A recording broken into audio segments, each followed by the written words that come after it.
6 months ago, my life was entirely flipped on its head. Almost every single thing that could have changed in my life changed essentially overnight. I lost the relationship I thought was going to be the one. I moved out of the house I thought I was going to live in for the foreseeable future. I dove headfirst into my purpose, something that absolutely terrified me. I decided to have faith and belief in myself and in my abilities, which is something that I never had the confidence to do before. And I was forced to be alone and sit with my feelings and focus on me and do things for myself, which is something that I neglected for the past year and a half. The entire trajectory of my life changed, and I hardly even recognize the me from 6 months ago. But it hasn't been an easy journey by any means. There has been a lot of pain and a lot of confusion and a lot of fear and a lot of wishing I could just go back to that easy life I had before. The life that I knew wasn't for me, but that was safe, stable, and comfortable. A lot of people say that your new life will cost you your old life, but there's quite a bit of space in between your old life and your new life, and that space can often feel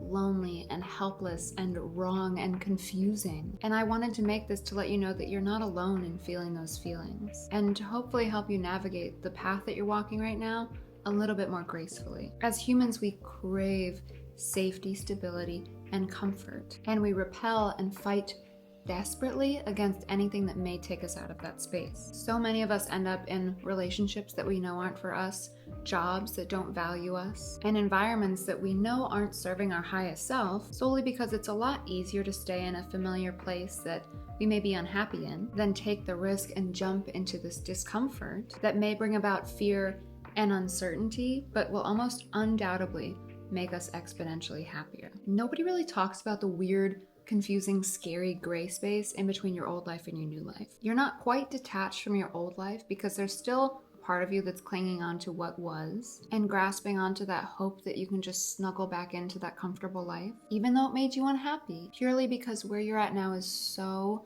unfamiliar, it makes you feel like you want to crawl out of your skin. In this space, it feels like you're being tugged in two different directions. Nothing feels right and everything feels new. It's so important that you give yourself grace and love and acceptance during this time, because you're entering into a new chapter in your life that you haven't been in before. And it is entirely different than the last chapter. It may even be a whole different book in a whole different genre. No meaningful change and no meaningful improvements in your life will come from staying in your comfort zone and dishonoring yourself because you were afraid of the unknown. As you're entering this new chapter, or as you're opening up this new book, it's important to realize that you have never been this version of yourself before. This is totally new and uncharted territory that you've yet to explore. And yes, it can be scary, but it can also open up a world of possibilities. If you are entering a new life, that means that you have a higher purpose and a higher potential than who you were and how you were showing up in your old life. If you are entering a new life, that means that you have been blessed with the opportunity to experience your life as you should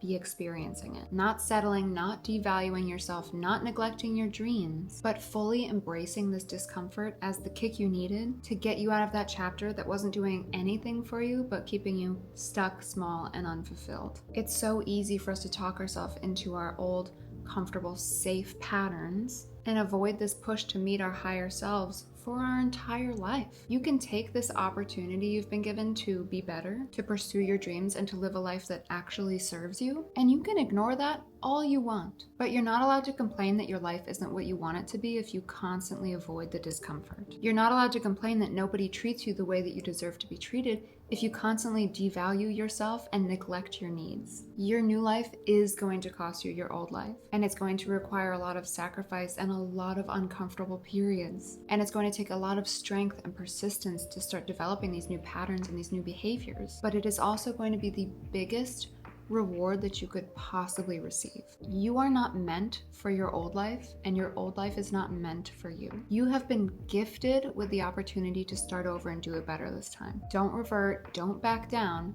Face this new life head on with all of the confidence and faith in the world that this is what you're destined for. This is what you deserve, and you are going to make this life the best you possibly can. I love you to absolute pieces. I'm actually obsessed with you. You're gorgeous, you're powerful, you're strong, you're ambitious, you're capable. Robbie, how do you know this? I know this because I only have gorgeous, strong, powerful, ambitious, and capable people watching my channel. You know the drill. Thumbs up, subscribe, comment, join the school community, show me love, show yourself love, and give yourself endless kindness as you're navigating this new terrain. I promise you, no matter how much of a pull you have to go back to your old life, it is not worth it. It left you, or you left it, for a reason. It looks really attractive right now to go back, but it's solely because you don't want to feel that discomfort. Embrace it as much as you possibly can, and instead of seeing this new opportunity as this big, scary mountain that couldn't possibly be conquered, see it as little tiny steps that are slowly getting you to the most beautiful view you have ever experienced in your entire life. It's going to be a journey, but the journey that you're on has the most beautiful gift for you. You just have to keep going. I love you once again, and I will talk to you very soon.